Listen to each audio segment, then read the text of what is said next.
Ito na ang galawang parang halimaw. Si Barrios, napakalakas, mabilis at may kamaong parang bakal. Tanong ngayon ng lahat, kakayanin ba siya ng pambansang kamao na si Manny Pacquiao? Una, tingnan natin ang mga galaw ni Barrios. Mula sa stance pa lang, panigurado, alam mong sanay. Orthodox fighter, malalim ang footwork at ang mga jab niya parang bala sa bilis. Sa laban niya kamakailan, isang malinis na kanan ang binitawan. Bam! Bagsak agad ang kalaban. Hindi lang basta bagsak, hindi na rin nakatayo sa count na 10. Pangalawa, ang stamina ni Barrios ay parang makina.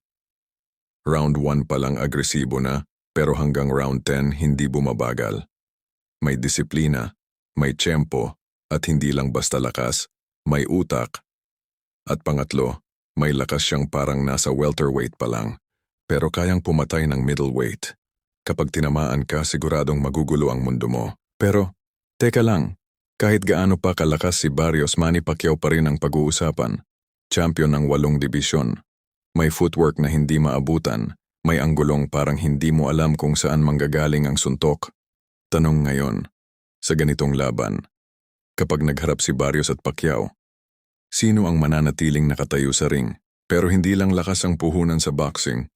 Mental game din ito. Si Barrios kahit malakas, kulang pa sa karanasan pagdating sa mga elite fighter tulad ni Manny. Hindi pa niya naranasan ang pressure ng isang buong bansa na nanonood, kagaya ng mga laban ni Pacman noon. Si Manny ilang beses nang sumabak sa mga world-class opponents, De La Hoya, Cotto, Mayweather. Ikaw? Anong tingin mo? Kakayanin ba ni Manny Pacquiao si Barrios? O baka ito na ang bagong halimaw ng ring? I-comment ang opinion mo.